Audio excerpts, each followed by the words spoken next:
I'll be honest, I think about PR as an afterthought, you know.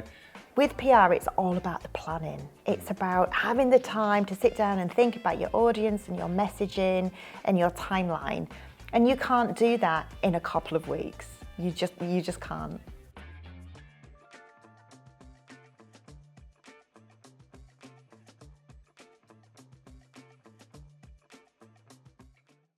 Hi friends, welcome to the next episode of Between Me and You. Today, I'm joined by Gina Hollands, a brilliant communication expert who is here to help us tackle one of the toughest challenges in media relations. Today, Gina is going to be talking about how to make your message unignorable. We'll be diving into the psychology of media engagement, the necessity of securing communications a permanent seat at the leadership table, and identifying actionable ways to reframe your stories so you can actually cut through that negative news cycle that we all see. So, as always, I invite you to join us, share your thoughts in the comments, and let's start this important conversation. Hello, Gina. Just introduce us to yourself. Thank you. But like you said, I work in PR and communications, have done for my entire career, even so far back as year 10 work experience. So I'm really committed to this cause. I do a lot of my work with charities and non-profits, not exclusively, but a lot of it. And my day-to-day is media relations, sometimes crisis communications, and PR strategy, just helping organisations frame their messaging. So Gina, a week or so before, we had a bit of a preliminary chat to talk about the themes of this episode. Mm-hmm. And I remember you mentioned that actually getting noticed requires a massive tolerance for actually being ignored. Now, how do comms directors sort of shift their mindset from pleading for coverage to actually realising they are delivering journalists huge value? Well, I think there's two things. Like you said, first of all, it's that rejection. And nobody tells you that in PR school, if there's such a thing as PR school. And you don't really think about it until you're in the job. And I think maybe it's just my theory. That's why people don't tend to have long careers in PR, because it's that resilience that you need to keep hearing no, or even worse. People say the worst that can happen is they'll say no. It isn't. The worst that can happen is that you'll just be totally ignored. So you really need to build that tolerance and find ways to get around it and overcome it and be okay with it. Yeah, and I think once you've mastered that mindset, although I'm not sure you ever fully master it, but you learn it more, then you have to worry less about being told no or being ignored, because that's when you start getting things right. So you get more yeses. So the idea of the mindset change is, I think a lot of the time in communications, we feel for some reason that we're inferior to our journalist counterparts, because we feel that, well, we rely on them to give us the coverage. Because when I talk about PR, I talk about earned. I'm not talking about you're paying to place anything. You're earning it. So you have to give a really good story at the right time to the right title. So you need to do your homework first. But once you're confident that you've done that and you've captured the story well and packaged it up in the way the journalists want to see it, then you have every reason to be confident that you're on a level playing field with your journalist friends, because you're giving them something that they quite possibly really want and need. So it is this mutual relationship. One can't really exist very well without the other. And journalists really value their top PRs, the ones that they rely on, who they know are going to respond promptly, who are going to give them a quality story, because it makes their job easier. So of course they want that. So once as a PR you come to that realization, and that can take a while, then I really think that you're in a better place to start getting some winning coverage and then hearing no a lot less. I really like that. I really like that mindset change, that actually there's a real value exchange between both parties, rather than, I don't know, constantly apologising for, Yeah. nagging or it's not even nagging, is it? You're genuinely delivering value. Following up. Following up, yeah. And I think, and I totally understand this because I have felt this myself and sometimes still do, that if you've heard nothing, but you've got the makings of a brilliant pitch, you want to follow up, and so you should. I would say about 50% of my successes come from the follow-up, not from the original outreach. There's lots of reasons why a journalist won't get back to you. And if you've done your work properly, it's not often because they don't like what you have to say. It could be because they've recently run something similar. It could be because they're away and have forgotten to put up their out of office. There's just a myriad of reasons. So you need to sometimes get out of your own head and stop assuming that, it's because it wasn't quite right. That might not be the case. And even if it is, it's worth finding out, isn't it? So rather than phrasing your follow-up as starting with, sorry to chase, but, which nobody wants to read, you want to frame it positively. So I don't know what that would be. It depends on the relationship and the story, but it might be something like, just wanted to check you got this because I'd love to offer you it as an exclusive. And if you don't want to take it, that's okay, but let me know because then I can pass it on to someone else. So that's quite clever because there's that fear of loss that they're going to miss out. Yeah, I really like that. And I also reflect on my own journey and my own thought of how often, I'll be honest, I think about PR as an afterthought. We may be working with an organisation delivering a great creative campaign. We're like, actually, we now need to amplify this. Let's get this out to news. But we should have been thinking about this 6 months ago, right? Yeah. And this is, I think it's a common frustration among comms people that it can be an afterthought. It's not a nice to have bolt on. With a lot of campaigns, it is an essential and it needs planning right at the beginning when you be planning the strategy for all of your other marketing approaches. So it's really important to, have your comms people present when you're having the initial conversations and not, let's bring them in afterwards and tell them what we're doing and hopefully they'll be able to muck along with us. You're not going to get the best outcome. It works like that sometimes. If you've got a really good PR person, they can make it work. But it's still not going to be as successful as it possibly could be. With PR, it's all about the planning. It's about having the time to sit down and think about your audience and your messaging and your timeline. And you can't do that in a couple of weeks. You just can't.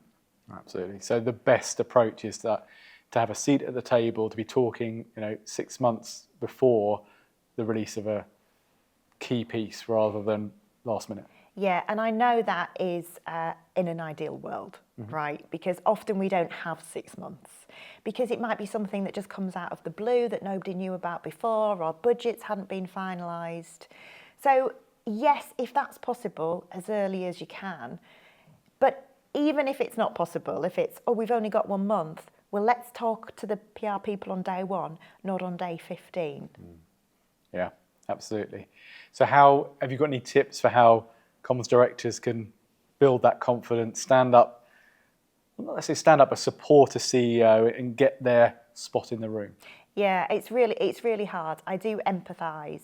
And I work with a lot of clients who are comms managers and directors, and that is often their biggest problem is managing up.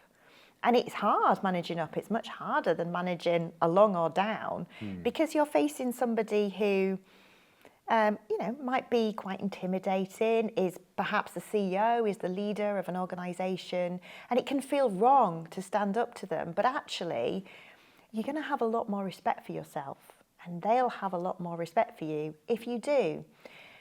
When you're asking for a seat at the table, by which I mean you want to be involved in the important conversations from the beginning, not when it's too late, then you're asking for the right reasons. It's not to further your career, it's to do right by the organisation you work for, especially when it comes to the third sector. A lot of people who work in charities, they're purpose-driven. That's what attracted them to the industry in the first place. So why, when you're in that job, would you then think, I'm just going to I'm just going to quietly sit here and not say what I've got to say, because you're not doing anybody any favours. You're not helping yourself. You're not helping your boss, who could quite easily make some comms mistakes without you, and you're not helping the organisation. You need to stand up and be heard for all the right reasons, and of course, really politely and respectfully explain, I need to be in that room because. That's brilliant. I think the other part that you've highlighted there of like the third sector, good organisations and charities, they're doing incredible work, every day. And some of that, well, all of that news is so positive. And yet the modern media landscape, it isn't really geared to that. It seems to be obsessed with the bad news, the negativity. How do we start to tackle that?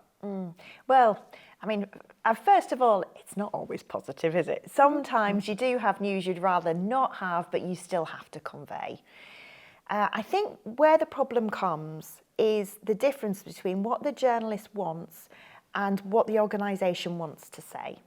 And journalists can see straight through a press release when it's dressed up Pollyanna style, when it's look at our shiny side. So an example might be two charities merging. So the media knows straight away there's a reason for the merge, and it's probably because one was struggling. Let's just say it was. Often it is. So if you put together a press release that just negates that altogether, pretends that problem never existed, and you just focus on the positive, we're going to be stronger together, which is all true. But if you're not acknowledging that actually there was a problem and we found a solution and here it is and we're going to be better for it, then the journalist will see straight through it and they'll start asking you awkward questions. So sometimes it's good, well, it's always good to have an element of transparency and honesty about it, because then it circumvents difficulties later on, and that could end you up in a little bit of a hole. And second, your question about this negative sort of news stream that we see all the time, it's boring, isn't it? Just seeing negativity all the time. It's triggering, it's traumatic, it's horrible. It does nobody's mental health any good, but that's not to say we should ignore all the bad things happening in the world. We can't do that. So what do you do if you're an organisation, you want to get across your good news in a world obsessed with bad? Well, I think you don't push your good news to the point that it's making the journalist wince. They're not going to cover it if every story you give them is happy, happy, aren't we fabulous, laden with hyperbole. So if you're very brave and pretty smart, what you might want to think about doing is reframing your story so it has an air of negativity around it. I know, controversial, right? What I don't mean is just go, this is all the bad stuff that's happening in our charity, journalists. I don't mean that. I mean, think about what your headline could be. Could you draw the journalists in with some sort of headline that perhaps reads negatively? So, for example, it could be, let's say you are an animal sanctuary, and it could say something like, 10 donkeys' lives at risk. But then in the story, you go on to explain how you're saving the donkeys. So, yes, the donkeys' lives would be at risk if it weren't for the work of the charity. So you're switching it round within the story, but you're drawing in with the negativity. It's not a false promise of negativity. It is absolutely true. But at the same time, you're allowing yourself a vehicle to get your positive news across. We are drawn to negative stories. We all are. As much as I hate to admit it, I am too. And the news know this, and they will get far more clicks on a negative title than they would on a positive one. There's a saying in the media world, if it bleeds, it leads. And I think that probably says it all. If it's got scandal or negativity in it, then it's going to effectively sell copies. Yeah, and you've got to acknowledge that. I think the other thing that I've often spoken about, and you highlighted, is that charities and organisations doing good do have a bit of an edge over just a general organisation in that they have authentic human stories baked into the impact they're delivering. Can you talk a little bit more about the importance of sort of human storytelling? Yes. I think anybody who works in comms anywhere, but especially in the charity sector, understands the importance of human storytelling. Because as people, yes, we're drawn to negativity, but we're also drawn to our fellow humans. I think we're inherently nosy. We want to know what everybody's up to. We want to know maybe how we compare. I think that's just natural, isn't it?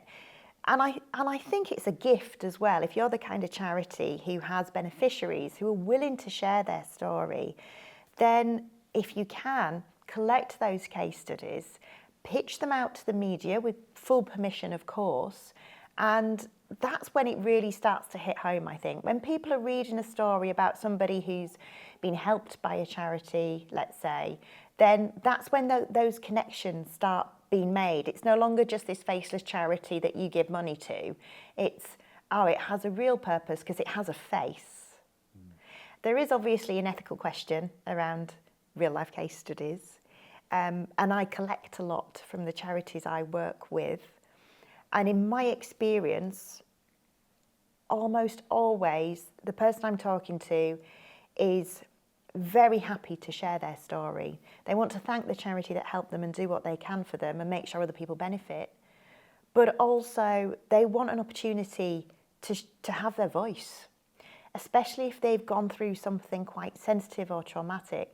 So I think as long as you're really clear where the case studies go in, that they'll have full read through, then I think it is a moral thing to do. It's almost a moral obligation.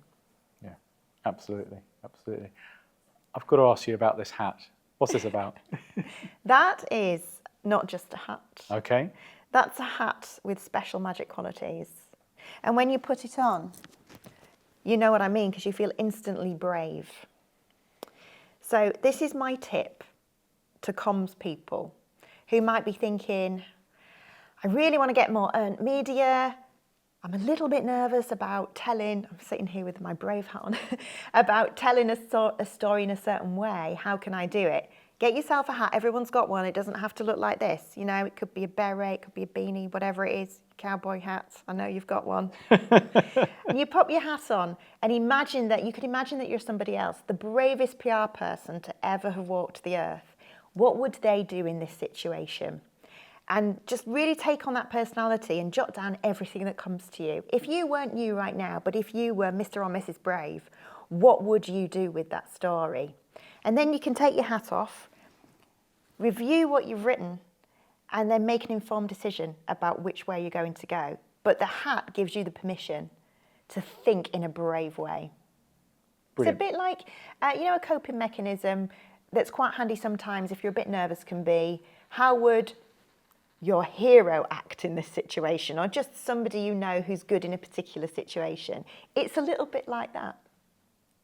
Gina, you've been fantastic. Oh, thank you. To wrap things up today, if a comms director, an ethical or non-for-profit organisation, they want to make their organisation unignorable over the next few weeks, over the months, what 2 key action items should they take away from you?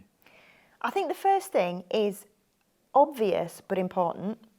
Whenever you pitch to a journalist or you send them a press release, make sure you do your homework as much as you can. Is this story right for that publication? And if it isn't, don't waste your time and certainly don't waste theirs because they won't thank you for it. So I think that would be the first thing, is do your work. You know, they need that from you. They deserve that. And I think I might come up with more than 2 actually, Matt, but my second one will be get that seat at the table. Yep. Stop procrastinating, have that conversation however hard, and remember you're doing it for the good cause. You're doing it for the organisation, you're not doing it for you, and then you'll be hard to be ignored. And I think maybe the third thing is just a summary of what I said earlier, that consider how you are going to maybe inject a little bit of negativity, stroke, blatant honesty in your work that will really make you stand out, but still get the positive outcome that you want. I would say they're probably my top 3. Perfect. So thank you, Gina. You've delivered great value to all the listeners today. And some will probably want to get in touch with you. What's the best way to speak to you? Website, hollandsassociates.com, and also LinkedIn, Gina Hollands. I hung around on there quite a bit. Excellent. Thank you very much. Thank you. So friends, I'm going to put my brave hat on. I'm going to thank you for listening. I'm sure you found this chat really valuable. As always, put your comments on the channel that you're listening to, and I invite you to join us at the next Between Me and You episode. Thanks, and bye for now.